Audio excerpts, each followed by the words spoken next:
The reviews are in on the Oculus link, a recent software update from Oculus which allows you to plug your Oculus Quest into a gaming PC to access Rift quality games.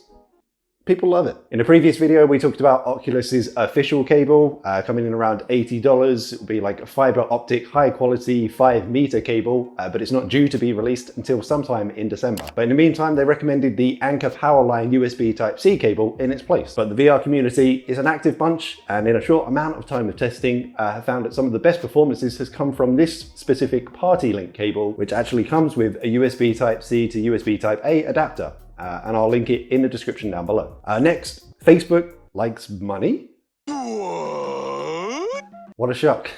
Now, the actual story here is that Facebook has acquired Beat Games, the studio that makes the flagship VR game Beat Saber. Beat Games will officially join Oculus Studios, but will continue to operate independently. So what's in it for Facebook? Would you be surprised if I said money? Well, it was reported earlier this year that Beat Saber has already sold over 1 million copies across various VR devices, and not to mention the additional song packs which you can also buy on Beat Saber. But those song packs are still somewhat limited to date, with the only notable artists being Imagine Dragons and Panic at the Disco. But it stands to reason that some Facebook money could make it easier to acquire some bigger artists and some bigger songs, with Facebook saying they have only scratched the surface with Beat Saber in terms of social features, new modes, music and more. We are thrilled to join forces to see where this talented team takes VR gaming in the future. But the big question is, are Facebook going to ruin Beat Saber?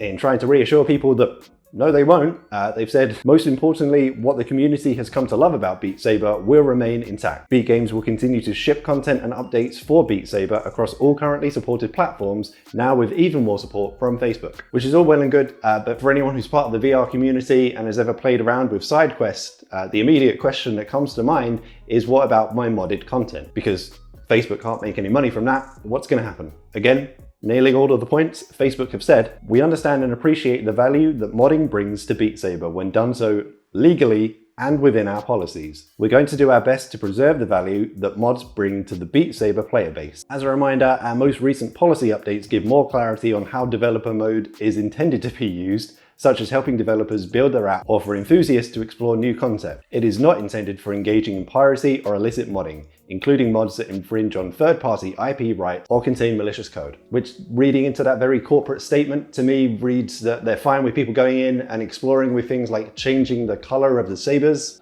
maybe playing with the visuals or the difficulty, but when it comes to side-loading music, no, not in the past, not now, not ever. We can't make money from that. Next, the Oculus Black Friday sale is now on, and as well as discounting individual games and apps, they've actually put together 6 specific Black Friday bundles. The bundles are aptly named Bronze, Iron, Silver, Gold, Platinum and Black, and range from $33.99, which includes 2 games, which is Super Hot VR and I Expect You to Die, ranging all the way up to the Black bundle for Black Friday, I guess, which is $144.99, but contains 12 VR titles, which are Red Matter, Super Hot VR, Space Pirate Trainer, Robo Recall Unplugged, Moss, Sorrento VR Untethered, Drop Dead, King Spray Graffiti, Electronauts, The Exorcist, Legion VR, End Space, and Wands. And lastly, Phil Spencer makes a oopsie. In a recent interview with Stevivor, Phil Spencer confirmed that the Xbox Scarlet,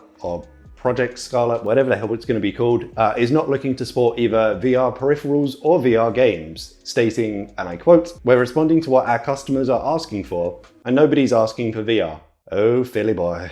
But in possibly the best clapback I've seen on Twitter in a long time, recently appointed PlayStation indie boss Yushiya Yoshida replied saying, "We oftentimes work hard to make things that no customers are asking for them," which, I mean, English is not his first language. But the reaction to it was,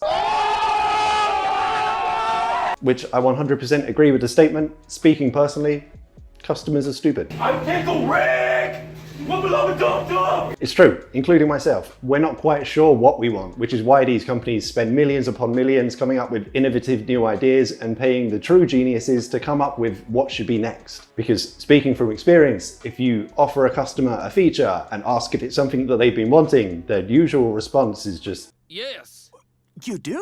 Yes. But that's it this week from me on VR content. So if you enjoyed this video, found it somewhat helpful, a like rating would be appreciated. If you have not already, remember to subscribe to the channel. And as always, I shall see you in the next one.